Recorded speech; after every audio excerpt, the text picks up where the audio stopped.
Hello my friends, we have some of the interesting news coming from Kinburn Spit. This is the Russian controlled territory as for now, but according to the information coming from OSINT, Russia has started the withdrawal of the forces from this place because of the lack of supplies. We have it from OSINT Defender, and they refer to Ukrainian partisan movement Atesh, and on Telegram they say that Russian troops have been forced to withdraw from Kinburn Peninsula, which is split between Mykolaiv Oblast and Kherson Oblast in southern Ukraine, following serious uptick in the Ukrainian drone strikes against Russia's logistic lines in Russian-occupied Kherson and Crimea.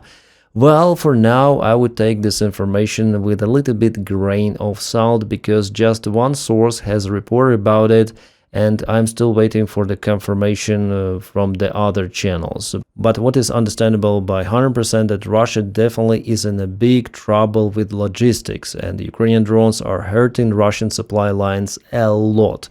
Ukraine exponentially increases those strikes. For this reason, because Russians got hurt in this Kinburn Peninsula, it's not that far away from Ukrainian territory, so Ukraine is using FPV drones together with more powerful drones. Well, Russia might be forced to leave this peninsula, but we'll see. Yeah, here's the message from Atesh itself. So due to the significant personnel losses, units of 337th Regiment are beginning withdrawal from the shoreline from the northern and western parts of the Spit. So not full withdrawal, but they changed their positions, at least for now, according to this info. The command is to withdraw the personnel from positions and redeploy them to another. The occupiers' logistic systems in the area has completely collapsed. Could be, yes, I hope so. It's been also retweeted by OSINT Technical. Ukrainian partisans report that Russian troops are withdrawing from the Kinburn Peninsula. Well, if they really withdraw, it's the big win for Ukraine because this is the choke point for entering Mykolaiv port. You see this river, and to enter you need to go very close to Kinburn Spit, and this is the Russian-controlled area, so they might launch some of the drones. So this is the tactical advantage of the Russian army to keep control over this Spit. Ukraine knows that, that's why there were attempts of Ukraine to perform several of the landing operations. They all went not so well for Ukraine, and now Ukraine found out the variant of how to demolish Russian forces without using own troops, basically with the help of the drones. And the important thing is to cut Russian logistics, and here's another choke point here, just some of the field roads, they were allegedly cut. And we have some of the breaking news, they're coming just this morning. Ukraine for the second time hit the bridge in Chongar.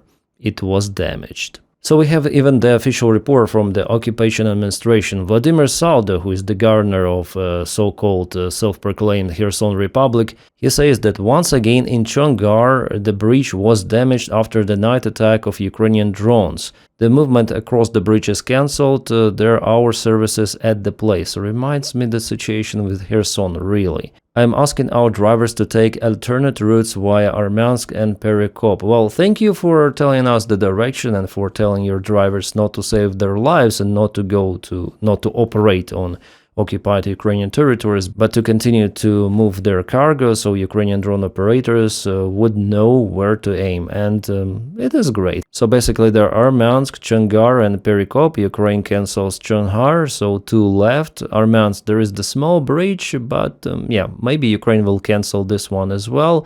Perikop, the heavy cargo is unable to go through this direction. So basically Ukraine may concentrate its efforts on Armyansk and on the road that goes over here. So this shoulder is way longer and closer to Ukrainian controlled territory than the one from Chongar. So Chongar is the most important from all of three. And now it's been kaputted. And it's not me making up this story. We have the official report coming from Saldo, a so-called governor of Kherson region. My friends, just a usual reminder, please press like to this video just right now while you're watching it, and also subscribe for the channel. Please also check your subscriptions because YouTube may unsubscribe you for whatever reason. And if you can, please support my job on Patreon. The link for it is in the video description right below. Thank you for making my job possible. You're awesome, you're the best, and let's continue with the video. Okay, so this is the humanitarian mission from the Russian volunteers from Caucasus. They're going on the usual cars, across those very dangerous roads to deliver benzene, as they say, directly to the Russian army, Russian soldiers, for them to conduct the military operation. So guys, tell me, what Ukraine should do in this case? Russia is trying to hide in civilian vehicles a fuel delivery to the Russian positions. So are those all legitimate targets for Ukrainian drones?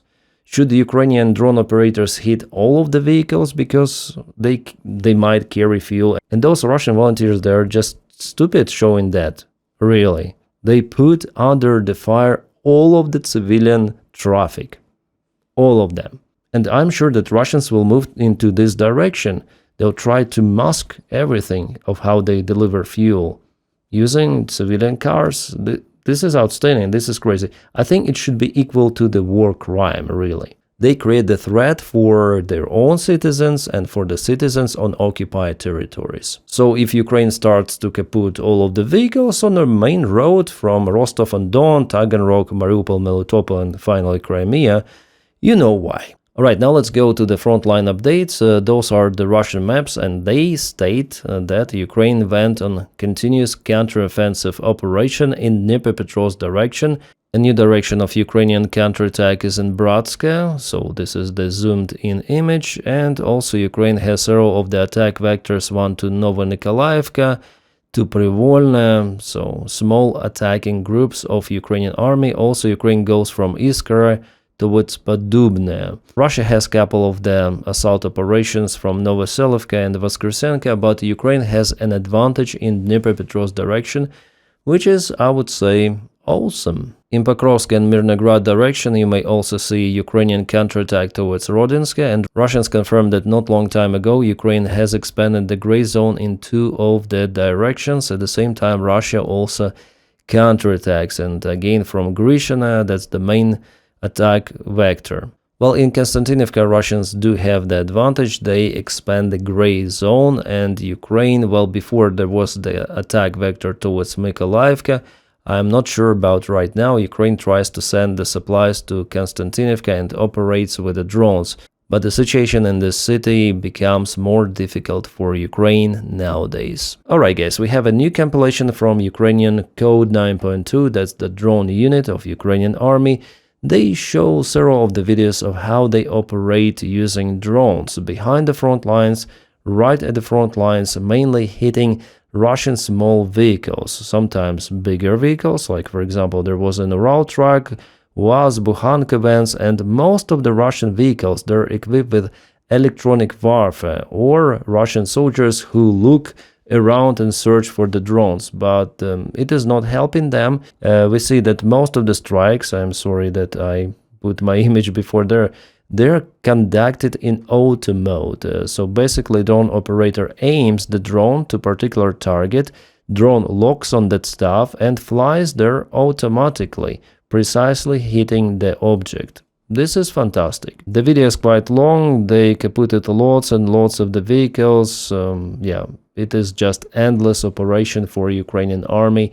It was and will be conducted. Yeah, you see this huge electronic warfare. Yeah, over here, some of the humps on the vehicle, but it doesn't help. Yeah, the situation for Russian supplies is getting absolutely crazy.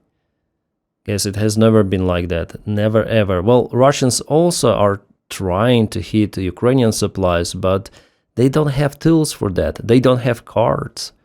Ukraine has drones, and they must produce those.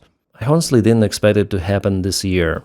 Ukraine was capable to overtake Russia in drone production and drone technologies, and now there is the result. Alright, so Russians tried to attack Malata-Kmachka once again. They used those Frankenstein, Mad Max style BMPs, I guess, or maybe this one is tank. Well, it was finished with the help of the several of the FPV drones, but Malata-Kmachka is still the main aim for the Russian forces in the southern part of Zaporizhia. Yeah, it was definitely a tank. It was kaboomed, after all. And the Russians also tried to go with what? With Tiger vehicle. Oh my god, the MRAP of the Russian army. Not many MRAPs, they have MTLB, MRAP, and both of those vehicles were also kaputted by Ukrainian FPV drones. So this is some sort of the convoy. Well, not really the convoy, but two of the vehicles. And the third one, and the Russians already... yeah, this is the surveillance drone, the DJI Mavic, that was also hit by Ukraine. Plus, Ukraine operates on ground holder drones with FPV drones. This is the only variant to safely cancel them. Well guys, that's it what I want to say in this video, and please support my job on Patreon. The link for it is in the video description right below, or join membership of YouTube channel by pressing button join. You're awesome, you're fantastic. Don't forget to press like and subscribe for the channel as well. My friends, I wish you all a peaceful sky wherever you are, and have a great time.